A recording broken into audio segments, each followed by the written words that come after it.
सूर्यवर्ल school की YouTube channel पर आपका स्वागत है। आज हम कक्षा 11th आर्ट में होम साइंस में जो टॉपिक हम डिस्कस कर रहे थे मानव वृद्धि विकास की अवधारणा, उसमें नेक्स्ट टॉपिक आज डिस्कस करेंगे। ओके, तो नेक्स्ट टॉपिक है हमारा विकास की अवस्थाएं, यानी जो डेवलपमेंट होता है वो एक अवस्था के अकॉर्डिंग होता है। तो वो अवस्थाएं जैसे जैसे आगे बढ़ती जाती है तो वो विकास भी बढ़ता जाता है। फर्स्ट ऑफ ऑल अवस्था में है हमारा गर्भकालीन अवस्था, यानी जब गर्भधारण में बच्चा होता है और जब तक उसका जन्म होता है तो ये अवस्था जारी रहती है। सेकंड है शैशव अवस्था। शैशव अवस्था जब जन्म होता है बच्चे का और 2 वर्ष तक, यानी जन्म से 2 वर्ष तक की जो एज होती है वो शैशव अवस्था आती है। ठीक है, शैशव अवस्था में भी 2 अवस्थाएं हैं, एक तो नवजात और एक शैशव अवस्था। ठीक है, नवजात क्या होता है, जन्म से 1 माह तक की जो एज होती है वो नवजात शैशव अवस्था होती है, और तीसरे सप्ताह से 2 वर्ष तक की जो अवस्था होती है वो शैशव अवस्था होती है। ओके, थर्ड पे है फिर बाल्यावस्था। बाल्यावस्था क्या होती है, 3 वर्ष से लेकर 12 वर्ष तक की जो अवस्था होती है उसको हम बाल्यावस्था कहते हैं। बाल्यावस्था में भी फिर 2 है अवस्थाएं की, एक तो पूर्व बाल्यावस्था और एक उत्तर बाल्यावस्था। बाल्यावस्था में 3 से 12 वर्ष तक की अवस्था को हम बाल्यावस्था कहते हैं। तो जो पूर्व बाल्यावस्था होती है वो 3 से 6 वर्ष तक की अवस्था होती है, और उत्तर बाल्यावस्था 6 से 12 वर्ष तक की अवस्था। ओके, यहाँ तक आपको समझ में आया। फिर फोर्थ पे है हमारी किशोर अवस्था, यानी बाल्यावस्था के बाद कौन सी अवस्था आती है, किशोर अवस्था। किशोर अवस्था में भी फिर हमारी 3 अवस्थाएं होती है, एक तो नव किशोर अवस्था, एक किशोर अवस्था और एक उत्तर किशोर अवस्था। ठीक है, नव किशोर अवस्था यानी जब किशोर अवस्था स्टार्ट होती है, यानी 11 से 12 वर्ष से लेकर 12 से 14 वर्ष तक की अवस्था क्या कहलाती है, किशोर अवस्था। यानी 11 वर्ष से स्टार्ट होकर 14 वर्ष तक की जो अवस्था होती है उसको हम किशोर यानी नव किशोर अवस्था बोलेंगे उसको। ठीक है, फिर किशोर अवस्था है 13 से 17 वर्ष तक की अवस्था। 13 वर्ष से लेकर 17 वर्ष तक की जो अवस्था होती है वो किशोर अवस्था होती है। फिर है हमारी उत्तर किशोर अवस्था। उत्तर किशोर अवस्था 17 वर्ष से स्टार्ट होकर 21 वर्ष तक रहती है। ओके, नेक्स्ट हमारा है प्रौढ़ अवस्था। प्रौढ़ अवस्था 21 वर्ष, जहां हमारा किशोर अवस्था का एंड हुआ था वहां से प्रौढ़ अवस्था स्टार्ट हो जाती है। 21 वर्ष से लेकर 40 वर्ष तक की अवस्था क्या कहलाती है, प्रौढ़ अवस्था। ओके, फिर एक मध्य अवस्था आएगी 40 से 60 वर्ष तक।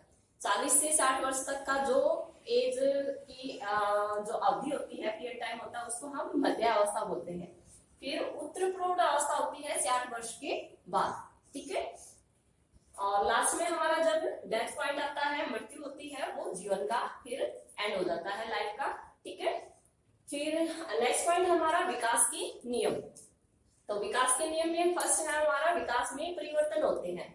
तो आपको पता है कि विकास निरंतर चलने वाली प्रक्रिया है, जब से गर्भधारण से लेकर जीवन पर्यंत तक ये प्रोसेस चलता रहता है। तो इसमें जो होता है विकास का क्रम शारीरिक, मानसिक, बौद्धिक, संज्ञानात्मक एवं सामाजिक विकास में चेंजमेंट आते रहते हैं। सेकंड है हमारा विकास का क्या होता है, एक निश्चित क्रम होता है। प्रत्येक जो प्राणी होता है, चाहे वो मानव हो या फिर पशु हो, उसके विकास का एक निश्चित क्रम होता है। तो मानव जो विकास है उसका भी 2 दिशाओं में विकास होता है, एक तो मस्तक उर्ध्वमुखी दिशा और एक निकट दूर दिशा।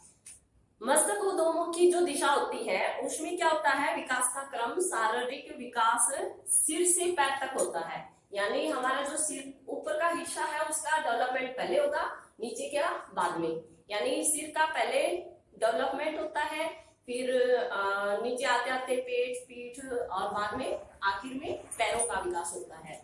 और निकट दूर दिशा जो होती है उसमें क्या होता है कि जो शारीरिक विकास होता है उसका क्रम सुषुम्ना नाड़ी के क्षेत्र के पहले वाले जो अंग होते हैं उनका पहले विकास होगा, और सुषुम्ना नाड़ी के दूर के क्षेत्र वाले जो अंग होते हैं उनका बाद में विकास होगा। जैसे हाथ का विकास पहले होता है और उंगलियों का बाद में विकास होता है।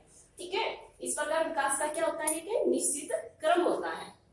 थर्ड पॉइंट हमारा विकास परिपक्वता एवं अधिगम का क्या है, परिणाम है।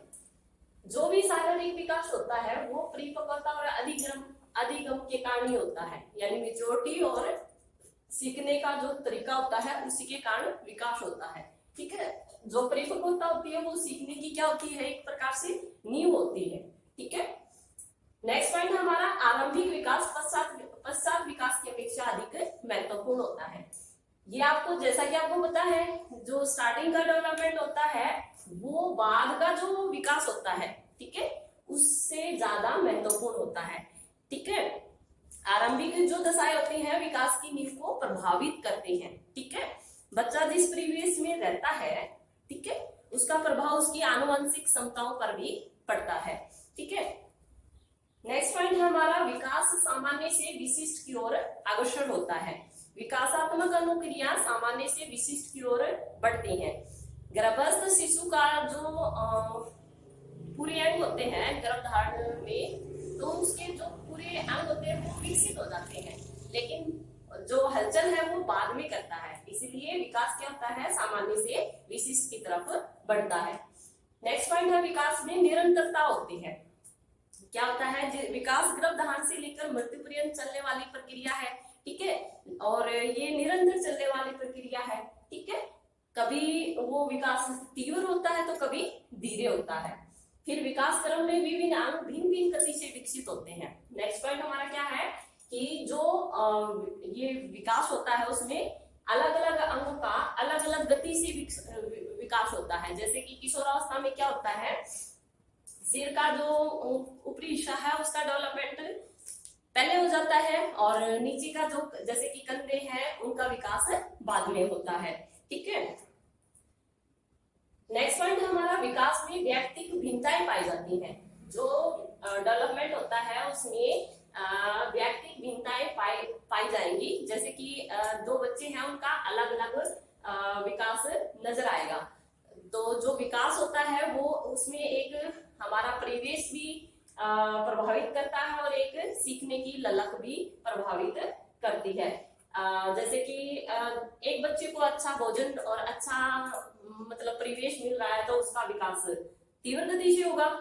अदरवाइज अगर दूसरे बच्चे को वो सब कुछ नहीं मिल रहा है तो उसका विकास धीमी गति से होगा। ठीक है, और प्रोत्साहन और अभिप्रेरणा भी इसको प्रभावित करती है। नेक्स्ट पॉइंट हमारा विकासात्मक स्वरूपों की निश्चित अवधि। जो ये विकासात्मक स्वरूप होते हैं उनकी एक निश्चित अवधि होती है। ये विकास जीवन पर्यंत चलता है, लेकिन एक अवधि तक आते आते ये धीमा हो जाता है। नेक्स्ट पॉइंट है कि विकास के विविध प्रकारों में सहसंबंध। विकास के जो विविध प्रकार हैं उनमें सहसंबंध पाया जाता है। हमारा नेक्स्ट पॉइंट है विकास की प्रत्येक अवधि से कुछ सामाजिक अपेक्षाएं।